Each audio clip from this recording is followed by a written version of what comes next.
Hey guys, Mayflum here, and I've got this little Roses in a Teacup stamp. It's a personal favorite, and being springtime, just seems like a good time to use it. This is by Pink Ink Stamp Company, and here is what I did with it, and I'm going to turn this into a card. I'll show you a finished card at the end of the video. What I want to show you is just how I did it, and I do it quickly, easily, with minimal supplies. So this is watercolor paper. And I stamped it in archival ink, and then I took some glossy accents and just dotted it on the dots.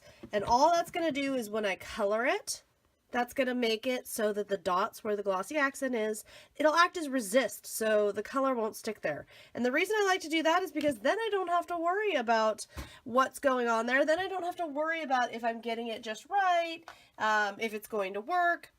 No worries. Then I'm going to use my Zig Clean Color pens because I have them and I want to get them used up. Well, not used up really, but you know, I want to get them used. I want to get them in action here. So I'm just going to put some down, and then I'm going to take a water brush. If you don't have a water brush, just grab a paintbrush, add some water. Now you have a water brush, and then continue to add water to it as needed. And I'm just going to work this around. And at first, it's going to look kind of like it's not really blending very nicely. At first, it's going to look kind of icky. That's how these work. You got to give them a minute. And then as the color picks up, as the color blends, then you just keep coming back through and they'll work with you. I really do like these pens, and I need to use them a little more.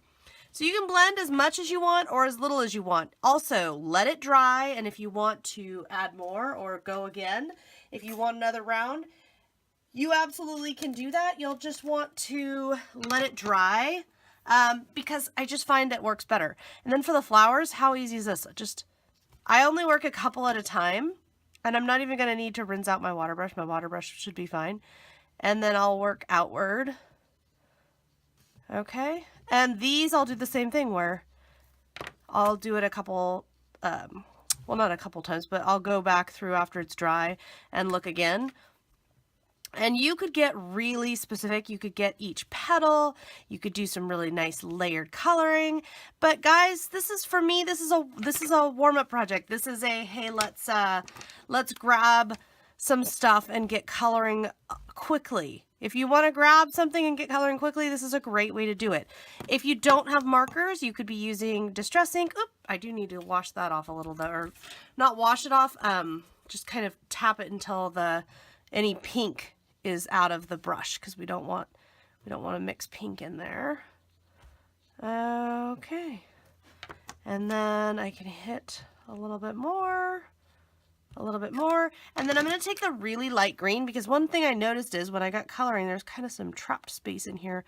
Not a little bit awkward looking, so add that in, and this is just a lighter green. So I have a total of 4 marker colors here, guys. 2 pinks, or excuse me, 1 pink, 1 purple, 2 greens.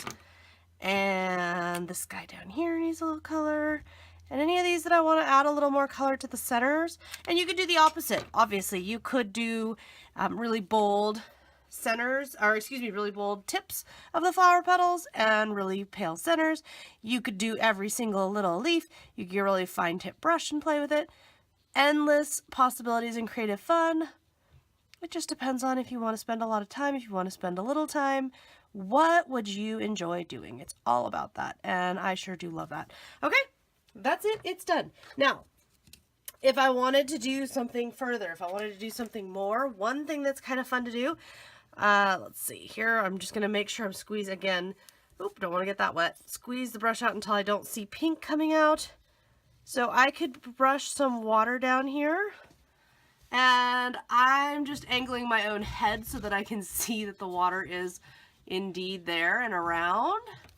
And then I could run the pen through and do a little bit of really fine color work. You know, I could run some blue along here, get some color, background if I wanted. That's just another option, okay? So if I wanted, I could add some color background or not. I could leave it completely plain. That's totally fine too.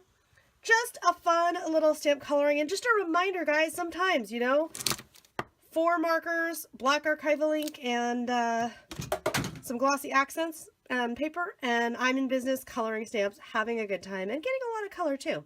Questions, comments, requests, anything at all, feel free to leave me a comment. I'll see you next time.